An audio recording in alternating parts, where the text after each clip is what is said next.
आज का मुद्दा में आपका स्वागत है। मैं हूं नरेश सोनी। अगला प्रधानमंत्री कौन होगा, ये एक बड़ा सवाल है, लेकिन इस पद के लिए उम्मीदवार कौन होंगे, शायद ये इससे भी बड़ा सवाल बन गया है। एक तरफ बीजेपी है और एक तरफ कांग्रेस, लेकिन दोनों ही प्रमुख पार्टियों ने अभी तक प्रधानमंत्री उम्मीदवारी की घोषणा भी नहीं की है। ऐसे में एक सर्वे सामने आया है जो इंडस्ट्री के 100 सीईओज के बीच किया गया। इस सर्वे के नतीजे काफी चौंकाने वाले हैं, जिसमें 3/4 सीईओ ने मोदी के नाम पर मुहर लगाई है। ये कांग्रेस के लिए कितनी बड़ी चिंता की बात है और ये सर्वे क्या आने वाले चुनावों की सही तस्वीर बताता है, जानते हैं। क्या इंडिया मांगे मोदी?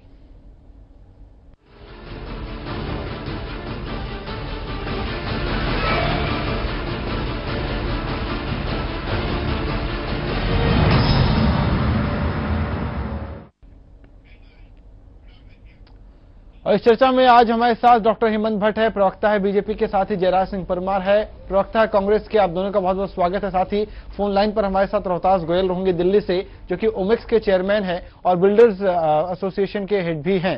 इन सबसे हम बात करेंगे और समझना चाहेंगे कि एक तो ये सर्वे क्या कहता है, इसके मतलब क्या, और आने वाले चुनाव में ये कितना सब्जेक्टिव हो सकता है, कितना रियलिस्टिक इसके जो रिजल्ट हैं वो आ सकते हैं।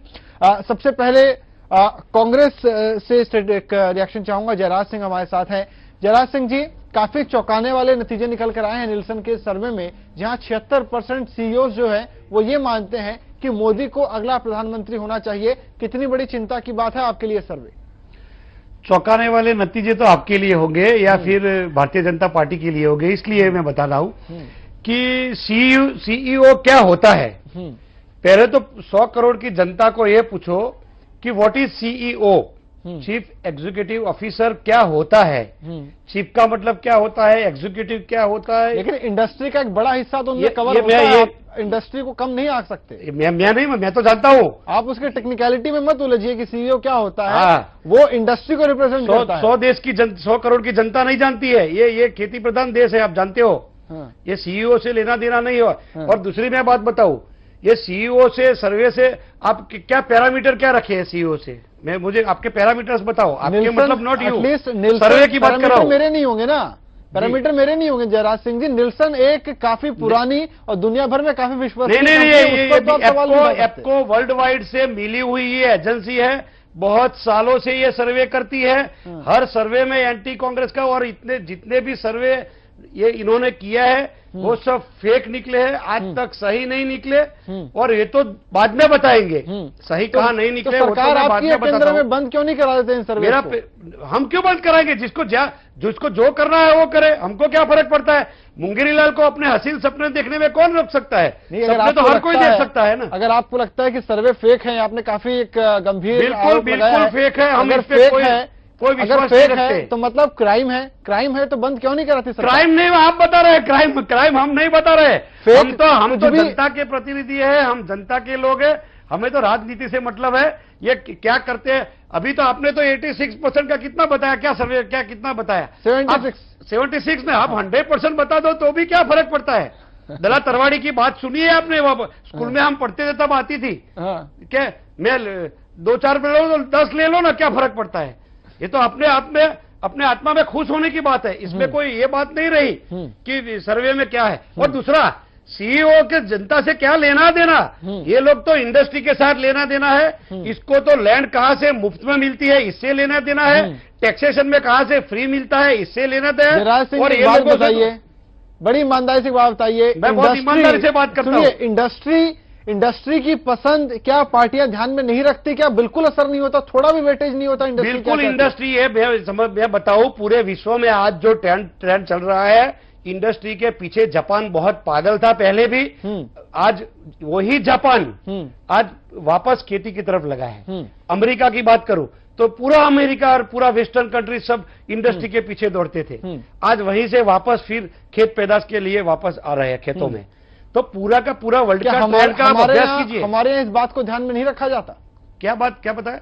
हमारे यहाँ क्या इस बात का फर्क नहीं पड़ता कि इंडस्ट्री की पसंद क्या है? ये इंडस्ट्री की पसंद नहीं है, इसलिए कि ये इंडस्ट्रियलिस्ट जो है वो खुद के लिए ही रहते हैं। इनसे आम लोगों से कोई लेना देना नहीं है। इनके गरीब जनता से कोई लेना देना है, जनता की समस्या से लेना देना नहीं है।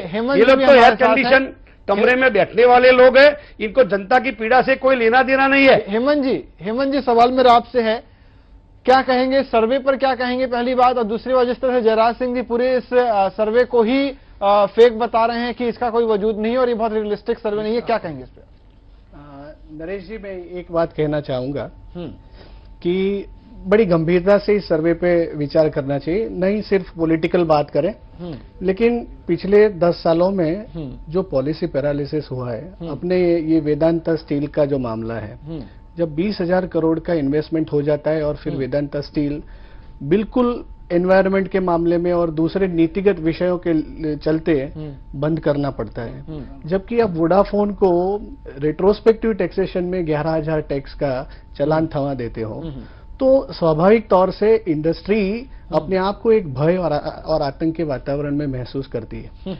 जब आज देश का जीडीपी 8% से घटकर 4% हो जाए, जब देश की 50 बड़ी कंपनियों का उनका घाटा 1,000 बिलियन डॉलर से बढ़ के 6,000 बिलियन डॉलर हो जाए 3 साल में, तो ये निश्चित रूप से चिंता की बात हो जाती है। जब मैन्युफैक्चरिंग सेक्टर अपने आप में ग्रोथ में -2.5% का ग्रोथ 3 साल में बताने लगे, तो स्वाभाविक तौर से इंडस्ट्री ये चाहेगी कि कोई ऐसा सक्षम आदमी हमें वहां सेंटर में मिले, जिसके पास पॉलिसी के लिए एक क्लियर विजन हो, इसके साथ डिटर्मिनेशन हो। बिल्कुल, जैसे जब भी कोई पॉलिसी गवर्नमेंट के हिसाब से तय होती है, तब वो इंडस्ट्री के पीछे आखिर दम तक वो खड़ी रहे। और ये बात है कि जब मैन्युफैक्चरिंग सेक्टर में या इंफ्रास्ट्रक्चर में इंडस्ट्री लगती है, तो इनकम जनरेटिंग यूनिट हो जाते हैं, जिससे हजारों लोगों को एम्प्लॉयमेंट मिलता है, जिसका गुजरात में इंडस्ट्रीज ने देखा है अच्छा परिणाम। इसलिए वो चाहते हैं कि नरेंद्र भाई जैसा आदमी देश का प्रधानमंत्री बने। बिल्कुल। जयराज सिंह जी, आपसे मेरा सवाल है, आपने कहा कि ये सर्वे फेक है, आपको क्या लगता है इंडस्ट्री की पल्स तो आप लोगों ने कुछ भापने की कोशिश की होगी, वो किसको प्रधानमंत्री देखना चाहते हैं? अरे आप समझ नहीं रहे, आप हमारी बात नहीं समझ रहे। ये इंडस्ट्रियलिस्ट देश का प्रधानमंत्री कौन बने वो तय नहीं कर सकते। मैं ये बता रहा हूँ आपको, मैं ये नहीं कह रहा कि वो तय करेंगे, मैं ये बता रहा हूँ कोई इंडस्ट्रियलिस्ट नहीं तय कर सकते, वरना मुकेश अंबानी आज प्रधानमंत्री हो जाता, टाटा पहले प्रधानमंत्री हो जाते। जयराज सिंह जी, आपको किसने कहा कि, मैंने कब कहा कि इंडस्ट्री तय करेगी? मैं यही बताना जा रहा हूँ, पसंद की बात कह रहा हूँ आपसे। मैं यही बता रहा हूँ कि कोई ये सर्वे में आपके जो यूनिट रखे हैं या इंडस्ट्री से हिसाब से कोई प्रधानमंत्री नहीं बन सकता ये देश का, ये तो मैं बता रहा हूँ। मेरी बात तो सुनो, आगे भी मैं बताऊं। और ये सर्वे की बात कर रही, क्या रिजल्ट आया, नतीजा, इससे हमें कोई लेना देना नहीं है। हाँ। जितना भी नतीजा निकालो कोई फर्क नहीं पड़ता, इसलिए कि ये सब मैनेज्ड पूरा का पूरा। आप जानते हो कि जो भी एप्को वर्ल्ड वाइड नाम की एक कंपनी है जो पूरे पीआर एजेंसी चलाती है नरेंद्र मोदी जी के लिए, और पूरे देश में इसको $25,000 का हर महीने उसको देते हैं तनख्वाह। आप जानते हो, आपको पता नहीं हो तो एप्को वर्ल्ड वाइड से चेक भी कर लेना कितना देते हैं वो, और कहां से गुजरात गवर्नमेंट में इसका खर्चा कहां रखते हैं वो भी हमको पता है। मेरी बात समझो, और पूरा देश भी जानता है। सवाल ये आया कि आप जिस सर्वे की बात कर रहे हो, तो ये मुद्दे पे आओ कि ये सर्वे से देश की जनता को क्या इफेक्ट होगा। आप प्रधानमंत्री की बात कर रहे हो तो वो एक दूसरी बात है, इंडस्ट्री की पॉलिसी की बात कर रहे हो तो वो एक दूसरी बात है। तो आप एग्जैक्ट हमको ये बताओ कि आप कौन से सब्जेक्ट पे। जयराज सिंह जी देखिए, दो बातें हैं। पहली बात यह कि हमने कहीं पर भी ये नहीं कहा कि इंडस्ट्री तय करेगी प्रधानमंत्री कौन हो, और दूसरी बात यह कि सवाल मेरा ये था कि क्या आपने इंडस्ट्री का मूड भापने की कोशिश की है? आपके मुताबिक इंडस्ट्री की पसंद, इंडस्ट्री इस वक्त किसे चाहती है? कांग्रेस तो गरीबों की पार्टी है, 100 करोड़ जनता की पार्टी है, ये इंडस्ट्री से लेना देना नहीं है। इंडस्ट्री चलती है, इंडस्ट्री की कैसे पॉलिसी होनी चाहिए। यानी आप ये कह रहे हैं कि इसलिए अगर पॉलिसी पैरालिसिस है, अगर इंडस्ट्री सफर कर रही है, तो आप कह रहे हैं कि इसलिए क्योंकि इंडस्ट्री का मतलब नहीं। इंडस्ट्री क्या सफर कर रही है तो बताओ। अब क्या बात कर रहे हैं? ग्रोथ, आप ये बताओ, चलो सफर नहीं कर रही है। आपको ये बताओ, कांग्रेस के टाइम में इंडस्ट्री, ये रिलायंस इंडस्ट्री किसके टाइम में फूली फाली? नहीं, ऐसा इंडस्ट्री, अरे मैं 100 इंडस्ट्री आपको 100 इंडस्ट्री गिनाऊं, 100 डेवलपमेंट के प्रोग्राम बताओ जो कांग्रेस के टाइम में हुआ हो, एक बताओ, एक भी इंडस्ट्री बताओ, एक भी खाद का कारखाना जो ये भारतीय जनता पार्टी ने गुजरात में डाला हो या देश में किसी भी सरकार ने डाला हो तो ये बताओ। जयराज सिंह जी, किसी कंपनी स्पेसिफिक की बात करना अलग है, किसी कंपनी स्पेसिफिक की बात करना अलग है। सर्विस सेक्टर का जो पीएमआई है 47 पे आ चुका है। कोई बात पे नहीं आ रहा, मेरी बात पे आ रही है। नहीं, आप इंडस्ट्री की बात करो तो इंडस्ट्री डालने की बात करो, हम तो हमारी बात करेंगे ना। हमने तो हजारों इंडस्ट्री डाली है कांग्रेस के टाइम में, ये तो बात करेंगे ना हम। आप बोलते हैं कि इंडस्ट्री में तवज्जो नहीं रखते तो क्या है, हम तो हमारी बात पर, हमने एक नहीं 1,000 इंडस्ट्रियां डाली है। मैं एक साथ बोल सकता हूं, एक भी रिपीट नहीं हो ऐसे बोल सकता हूं कि कांग्रेस ने कितनी इंडस्ट्री डाली है। चलिए, आपने इंडस्ट्री डाली है, मैंने तो नहीं कहा कि आपने नहीं डाली है, किसी ने नहीं डाली। अरे आपने नहीं डाली है तो हमने नहीं कहा, लेकिन आज इंडस्ट्री की पसंद क्या वो तो आप बताएंगे। इंडस्ट्री की मैं ये बताता हूं कि इंडस्ट्री भी जरूरी है, लेकिन इंडस्ट्री वाले प्रधानमंत्री कौन बने कौन नहीं बने, इनके सर्वे से हमें लेना देना नहीं है। आप मेरा सवाल समझने की कोशिश ही नहीं कर रहे। मैं बराबर कोशिश कर रहा हूं, आप गलत मुझे रास्ते पे चलाना चाहते। चलिए, बहुत बहुत शुक्रिया रोहतास जी, आज हमें वक्त देने के लिए, अपने व्यूज हमारे साथ शेयर करने के लिए। जयराज सिंह जी हमारे साथ हैं, हेमंत भाभी हमारे साथ मौजूद हैं। जयराज सिंह जी, आपने सुना अभी इंडस्ट्री के ही एक व्यू आपके साथ हम लेकर आए कि कहीं ना कहीं गुजरात में जो उन्होंने डबल डिजिट की ग्रोथ पर लेकर आए हैं स्टेट को, इस वजह से उम्मीदें ज्यादा बनती है। और राहुल गांधी क्योंकि अभी उस तरह का उन्हें मौका ही नहीं मिला कि वह ऐसा कुछ कमाल कर पाए, शायद इसीलिए भरोसा कम बन पा रहा है। नरेश भाई, मैं एक बात बताऊं? जी बताइए। बात यह है कि नरेंद्र भाई इतने चहीते इंडस्ट्रियलिस्ट में क्यों हैं, इसके पीछे भी थोड़ी तवज्जो देनी चाहिए। एक बात है, गुजरात में जो इंफ्रास्ट्रक्चर डेवलपमेंट है, चाहे वो बिजली सप्लाई करना हो इंडस्ट्री को, चाहे रोड सप्लाई करना हो, चाहे उनको टेक्नोलॉजी के जरिए इंटरनेट कनेक्शन से के माध्यम से जोड़ना हो, वो इतनी ज्यादा अच्छी तरह से मुहैया कराई गई है कि इंडस्ट्रीज को भरोसा बैठता है कि एक आदमी ऐसा चीफ मिनिस्टर है जो बोलेगा वो करेगा। जबकि सेंटर की अभी बात करते हैं तो 10 साल में हमने देखा है कि अगर सेंटर का कैपिटल एक्सपेंडिचर 23% से घट के आपका 11% हो जाए, जबकि आपकी नॉन प्रोडक्टिव जो सब्सिडी है वो 2003 में 9% और वो 16% हो जाए, और आपकी जो जीडीपी है उसके हिसाब से आपकी सब्सिडी 2.6% हो जाए, जो 1991 में 2.3% थी। बिल्कुल, उसके जीडीपी के हिसाब से आपकी सब्सिडी 2.6% हो जाए, तो ये देश कहां से कहां जाएगा। चलिए, बिल्कुल, तो देश को आर्थिक पायमाली की कगार से बचाने के लिए एक आदमी ऐसा चाहिए जो इंडस्ट्री को सही रास्ते पे ले जाए, देश को उन्नति के रास्ते पे ले जाए। जयराज सिंह जी, एक और शिकायत जो राहुल गांधी से रहती है कि वो इकोनॉमिक इश्यूज पर और पॉलिसीज पर ज्यादा कुछ बयान नहीं देते। पहली बार उन्होंने सीआई की बैठक में उन्होंने कहा था, उसके पहले या बाद में बहुत ज्यादा वोकल नहीं है वो इकोनॉमिक इश्यूज को लेकर। वो गरीबों की बात करते हैं लेकिन इकोनॉमिक पॉलिसीज और इश्यूज पर ज्यादा वोकल नहीं है। इस देश में इंडस्ट्रियलिस्ट कितने हैं और गरीब लोग कितने हैं वो आप जानते हो। अब गोयल जी बोल रहे थे, गोयल जी को पहले मुझे आप मौका नहीं दिया, वरना मैं इनको भी ये प्रश्न करता। हाँ, गोयल जी को अभी लाइन पर हो तो मैं बात कर सकता हूँ। वो गुजरात लाइन पर नहीं है। वो गुजरात कितनी बार आए और लास्ट में कब आए थे, ये मुझे इनको प्रश्न करना था। ये आपका मीडिया का बनाया हुआ सब आभास है।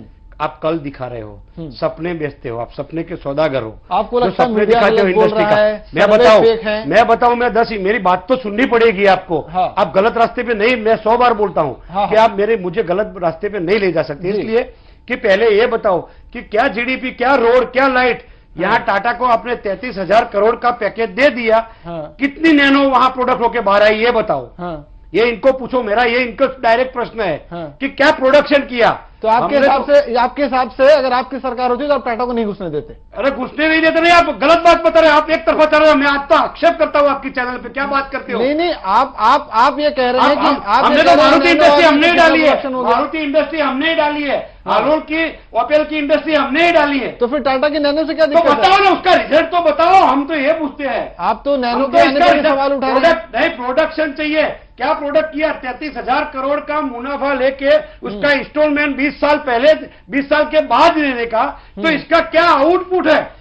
कितने गुजराती लोगों को जॉब दिया, उसका तो कमिटमेंट है, इसमें क्या क्या हुआ? ये प्रश्न इन लोगों को पूछना चाहिए। सपने नहीं बेचते, और हम तो ये देखने वाले नहीं है, हम तो आवाज उठाने वाले लोग हैं। और इनको ये बताओ कि इस देश में ये इंडस्ट्री की गोयल जी बात कर रहे हैं, ये तो सब अपनी दुकान चलाते हैं। हम तो गरीब तरफी, एक नहीं 100 बार गरीब तरफी है। कांग्रेस को फूड सिक्योरिटी बिल की चिंता है, मेरी बात समझो। कांग्रेस को तो गरीब के घर राशन जाता है कि नहीं जाता है इसकी चिंता है। ये इंडस्ट्रियल चिंता नहीं है।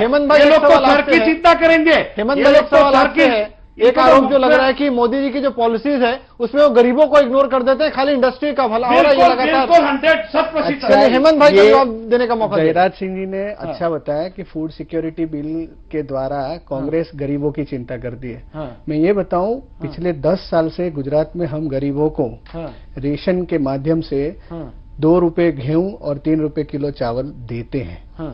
हमारे लिए ये फूड सिक्योरिटी बिल योजना कोई नई योजना नहीं है। हमने इसको क्या बोलते हैं मुझे बताओ। चलो भूतिया रेशन क्या बोलते हो? अब मेरे को बोलने नहीं दोगे जयराज सिंह? मेरा प्रश्न है, मैं बोलो इसको क्या बोलते जब आप बोलते हो तब मैंने इंटरफेयर नहीं किया। 2 रुपये में देते हैं, वो योजना का नाम बताओ। अंत्योदय इनको बोलने दो ना भाई। अब आपको नरेश भाई, ये अंत्योदय योजना जब से लागू है, वो बात सुनो और हो तो बता दो, तो दोनों से मैं बात करने के लिए तैयार हूँ। नहीं तो आप अब उनको नहीं है, अंत्योदय नहीं है, मेरी बात बताओ, ये तो नया सुधारा हुआ नाम है, फेयर प्राइस शॉप। ये कांग्रेस की सबसे ज्यादा पॉपुलर गरीबों के लिए की योजना है। आप नहीं बता सकते, अंत्योदय तो आपने नाम बदला है, क्या बात करते हो? राशन की दुकान को फेयर प्राइस शॉप कहते हैं इंग्लिश में, उसको पब्लिक जी को इसमें इसको लेना देना नहीं है, ये उसका बोर्ड लगाया है। चलिए हेमंत भाई को बोलने दीजिए। हेमंत भाई, दीनदयाल उपाध्याय का नाम अंत्योदय योजना के साथ जुड़ा है, तो इसमें आपको क्या आपत्ति है? आपत्ति नहीं है, आप लोग तो नाम लगा रहे हो। अगर गरीब को किसी भी नाम से अगर गेहूं और चावल मिलते हैं तो आपको आपत्ति नहीं होनी चाहिए। हम कभी नहीं कहते कि इंदिरा गांधी बोलने वाले आवास योजना वाले ऐसे झूठे लोग हैं, या राजीव गांधी विद्युतीकरण योजना का हम विरोध नहीं करते। झूठा बोल रहे हो, आपने नाम दे दिया सो दे दिया, लेकिन आप फूड सिक्योरिटी विरोध किया है। अब आप तो pro poor food security bill इसलिए लाए हो, इसका स्वीकार करो कि आपको अगला चुनाव जीतना है। कैसे आप इसलिए आप लाए हो, क्योंकि 2009 में आपने अपने चुनाव अभियान में कहा था कि हम फूड सिक्योरिटी बनाएंगे, लेकिन 2013 में आपको याद आया। सब्जेक्ट है। और दूसरी बात है, अगर माल न्यूट्रिशन दूर करने की बात है, गरीब को अनाज मुहैया कराने की बात है, तो मैं बताऊं WHO का सर्वे है, आपको 14 किलो अनाज पर पर्सन पर मंथ देना पड़ेगा। आप कितना दे रहे हो? फूड सिक्योरिटी बिल से 5 किलो अनाज दे रहे हो। आप पोषण की बात कर रहे हैं, लेकिन गुजरात में पोषण का क्या हाल है, उस पर भी रिपोर्ट। अच्छा पोषण कितना है, आपने अच्छा पूछा, कौन सा नंबर आता है कुपोषण का, ये बताओ। फिर इनके मुख्यमंत्री ये नहीं बोलेंगे। अब मेरे को बोलना तो मैं पूछ रहा हूँ, मैंने वही सवाल पूछा है, तो मुझे बोलने दो। आप मुझे पूछो, हम आपसे बात करने के कोई भी सब्जेक्ट पे तैयार हूं। फीमेल वेलफेयर के CAG रिपोर्ट में अभी ये 2012 की रिपोर्ट है कि 2007 से 2011 के बीच गुजरात में माल न्यूट्रिशन वाले बच्चों की संख्या 70% से सबसे ज्यादा घट के 38% हो गई। ये सेंटर के आंकड़े हमारे नहीं है। दिखाओ, गलत बोल रहे हैं आप लोग। तो मैं बताता हूँ, अगर मैं ये गलत बोलता हूँ, आप क्या बताओ, मैं फिर कभी कोई पब्लिक माध्यम में नहीं आऊंगा। मुख्यमंत्री ने क्या बताया था, शो को समाप्त करना होगा, माफ कीजिएगा, शो को समाप्त करना होगा। आखिरी 30 सेकंड जयराज जी आपके पास। जी, इनके ही मुख्यमंत्री ने बताया था कि गुजरात बहुत गंदा कमेंट किया था महिलाओं के लिए। इन्होंने ये बताया था कि गुजरात की महिलाएं हेल्थ कॉन्शियस नहीं है, ब्यूटी कॉन्शियस है। ये बात बताई थी, यही मुद्दे पे बताई थी।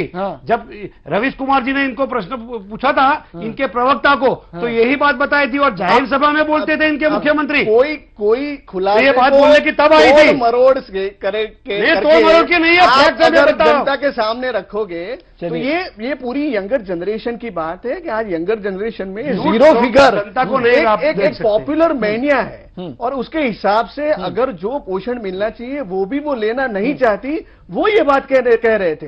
बोले तो ये ना पहले वक्त की कमी है, वक्त की कमी है। हेमंत जी आपका, जयराज जी आपका बहुत बहुत शुक्रिया इस डिस्कशन में शामिल होने का। तो कुल मिला के अगर जयराज जी की बात करें तो उन्होंने इस सर्वे पर ही सवाल उठा दिया है, लेकिन अगर इसमें कोई भी सच्चाई है तो कहीं ना कहीं चिंता की बात जरूर है कि सिर्फ लीड नहीं कर रहे हैं मोदी, एक बड़े अंतर से लीड कर रहे हैं। जाहिर तौर पर इकोनॉमी की और इंडस्ट्री की अपनी एक पसंद है। फिलहाल इस शो में इतना ही। नमस्कार।